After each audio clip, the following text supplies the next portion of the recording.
Alright, hey guys, Gamer Peep Freaks here, back at it again with another Forge tutorial episode.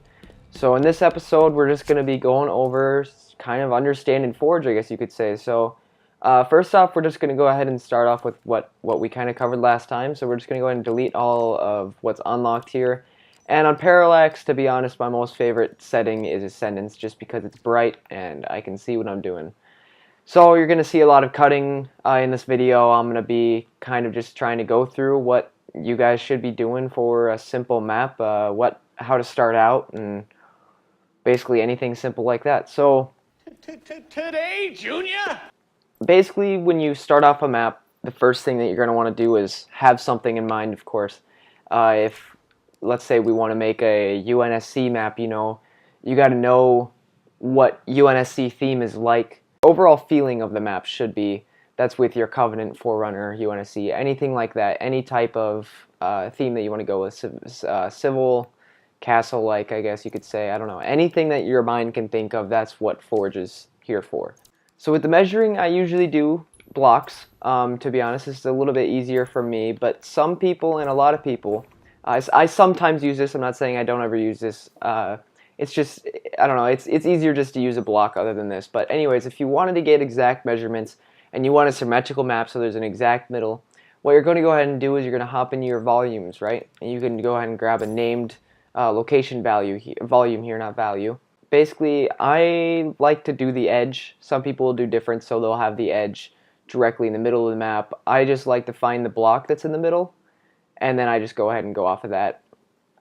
And basically, we can move this around. I'll move that later, and let's say I wanted to have my map 30 in width and I wanted to have it, let's say, 40 in length. We'll go ahead and go down to 40. And what I'm going to go ahead and do is you can either do that, you can go ahead and put it on the edge there, and just like, alright, so now I can build all the way out to the end of this, and I believe we can show the boundary all time. Where did that go? Yep, show. So you just go to show and you go ahead and turn that on. Basically, when I let go of that, it's going to be showing it at all times. Now I could also go to the exact center of this block. So basically, if you just find the magnet, if you turn on magnets, you could see exactly the center, or even the green arrow right there will tell you the center. So I'm going to go ahead and move this to the center for you guys, just so if we have some people like to do that, they know how. It does take a second to kind of find the center sometimes, but it helps when you do. So yep, that looks like about the center to me, maybe a little more over. And then what you want to do is just grab another one, duplicate it, and you line it right up on that. You're not going to leave a gap or anything like that. Just go ahead and line it up as best you can. And basically I can start building my map from here, and that's going to have at least a rough middle, a rough exact middle, kind of like a rough draft, It's like, alright, that's the closest I can get it to the middle at least. And it's close enough for the player eye not to notice. Basically, I can duplicate my blocks all the way out here, and it should end right on the half, yep. And then this one should end right on the half as well. Yep. And so then you can tell we got a half, 1.5, 2.5, 3.5, 4.5, 5, half, 1.5, 2.5, 3.5, 4.5, 5. Alright, so now I'm going to talk to you guys about object count consumption. So basically what this means is players will use unneeded blocks. Let's say I wanted a map with more detail, I could, fine, yeah, let's go ahead and have all these little floor blocks right here. We would obviously have to have some invisible blockers, which we'll go over later, to make them a little more smooth on the ground here, but I have a detailed floor, great.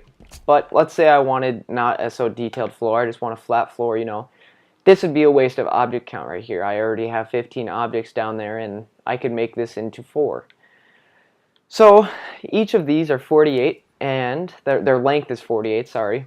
And if I'm not wrong, that means that I could find a block that's 48, and it should be able to fit exactly in that. So if we go ahead and go 48 by 8, I guess I don't have a by 4 option. Oh, I should probably turn on my snap with my D-pad. Go ahead and go on down, and we can magnet that. We should be able to magnet that right to the middle if it allows me. It really should. There we go. Oh, there's no middle magnet on this. Alright, so basically when you get that, you can see here that it's the exact middle. It's exactly lined up there.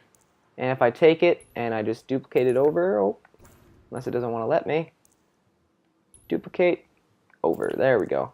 So then I can just select all of these and I can delete, and boom, you have the exact measurements of your map that you had before, and now I'm down to 4 objects. Alright, so after reviewing the object consumption trick, now we can go ahead and go over our layout. Figuring out your layout of your map is pretty simple. Some people do something called blocking out. Some people just throw together a design and they work it out from there. That's how I work anyways. I know some people like this little object layout thing, so I'm going to go ahead and show you guys it. First off, we're going to go ahead and start with the Halo Reach to Halo 5 conversion. If you don't know, a 1x1 in Halo Reach is 8x8 in Halo 5. So, basically, here you are. When I place a block, boom, that's 2 1x1s from Halo Reach. And that's your scaling factor from Halo Reach to Halo 5. Now, blocking out a map. Let's say I just want to block out a map here. I'm going to go ahead and duplicate a few blocks. Let's say I wanted to make, I don't know, a miniature Narrows remake. Let's go ahead and go with that. Basically what we can do here is, I'm not going to add in the curve or anything, we're just going to have it flat, and basically this is the way I can figure out, this is how I want my map to look, but this is going to be a very, very, very miniature form of it. So basically if we go ahead and you can go into your block simple, you can find your 2x2s. Let's say this is the, let's go ahead and find the middle of the map, of course. So it would probably be around here. And middle, I'm just doing a rough estimate just to get the speedy time done. In the middle of Narrows they have a barricade, and then a little bit more down they have another barricade. And then to the left they have another barricade. And then they have, of course, let's just go ahead and use this block for an example. They have a stairwell that goes down. I'm not exactly sure where it is because I didn't study the map, but you can see here that we have our little tiny layout. And then I can keep in mind, this is my stairwell here, this is my stairwell that goes down. You can just go ahead and measure it out a little bit, I guess. Do a little tiny rough estimate. And of course these 8x8s aren't really helpful for miniature block out of Narrows because we have an underneath, but then you have your underneath that goes under. And of course we have, I believe there is one last barricade. I could be wrong, and I think it goes sideways. So then we'll do that, and we can grab these actually, we can bump those over so that they're more centered. There you go. And we duplicate, and then we center it. Duplicate, and center it. And then we grab another one of these. We'll just keep it. There you go, and we'll scoot over. And boom, now you have something that's like the Narrows remake, but in a block-out form. And this kind of makes sense. This is a very, very, very simple version of what I mean by block-out. But basically, this is what people will do: is they'll take a big map and they'll basically scale it down to a little tiny bunch, just like they do in real life with, let's say, a building model of a home. They'll make a model of it, and then they size it up, and they have all the measurements of it and everything like that.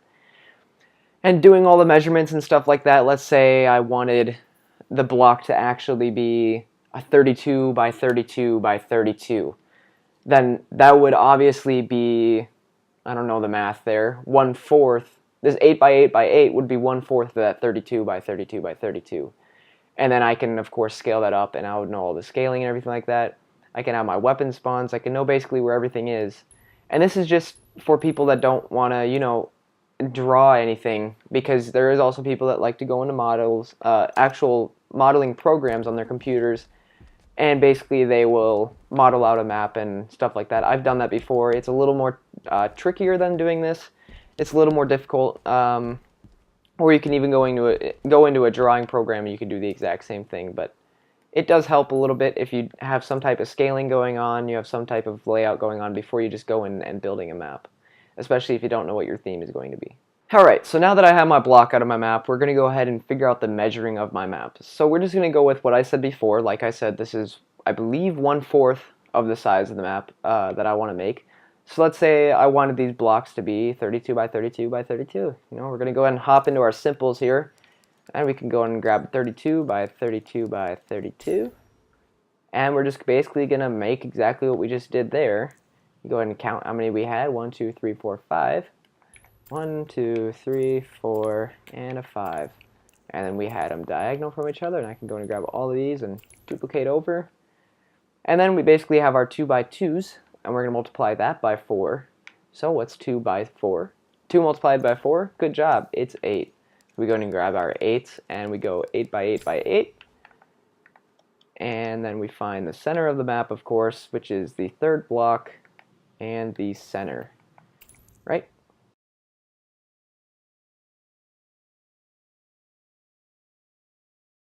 And as you can see, I have an upscale of what I basically built before, and that's just kind of how you can block out a map, and you can scale it up right away, and you'll have it just right at the fingertips of your hand. You, of course, on these blockouts, you don't have to go or extremely into detail. That's why they're called a blockout. It's meant to be simple, meant to be easy to make, and you can measure it all in a smaller version than in here. Of course, if you want to go into this just right away, you can. It's totally up to you. You can do this, but some people prefer to do this little blockout option, and that's why I showed it. Alright, so now let's say I wanted to make myself a UNSC map. Like I said earlier, that's what we were going to be doing in this episode, so might as well show you guys. It's good to know the colors for UNSC, it's good to know the designs for UNSC, it's good to know anything like that. So, first off, I'm going to let you guys know the colors, of course, of the UNSC. Anything, it can range from your Martian green, your swamp green, your silver, black, sometimes white. I rarely ever see snow white. It's more or less kind of with the snow troopers and stuff like that, which they do have those if you look into the books and stuff like that.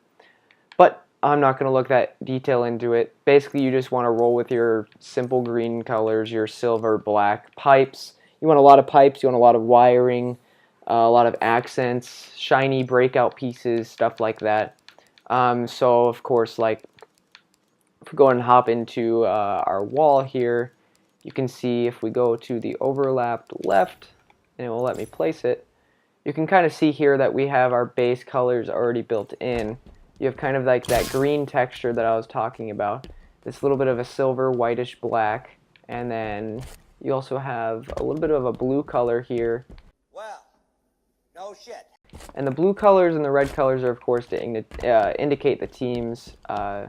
You always want to make sure that you know the right team colors for which, for what teams and stuff like that. So I didn't really say that well enough, but if we go and hop over here to the colors, to the teams, I mean, sorry, not the colors, you can see Team 1 Defender is actually just going to be your red team. This is your blue team. I believe these are all, this is in the order of whatever it is on the menu, which I never pay attention to because I don't often do more than 2 team maps. But if you want to make a triple team map, then you can go ahead and look on that. We can actually, if you grab a spawn point, I believe it shows it on here.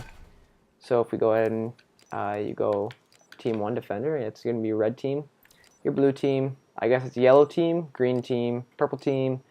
I believe that's a, oh no, that's magenta, it looks like, purple, orange, that looks like a cyan team, and then your neutral.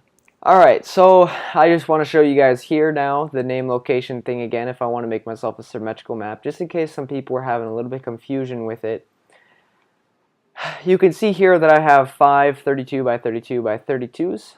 If we take 32 times 5, what do you get? 160. But if you divide that in half, you get yourself 80. So if we go ahead and take our length and we increase this to 80, and actually it might help if I did this on both of them, but whatever, too late now. Actually, if you grab them both, I go up, up, up, up, up, up, up, up, up, up. We go to 80. And then what we can do is we grab one of them and turn off the magnet, of course, so it helps us. And we're going to get this lined up with our Z fighter. Z fighter is what some people call it. Then when I line these both up, I should have a perfect match for the middle.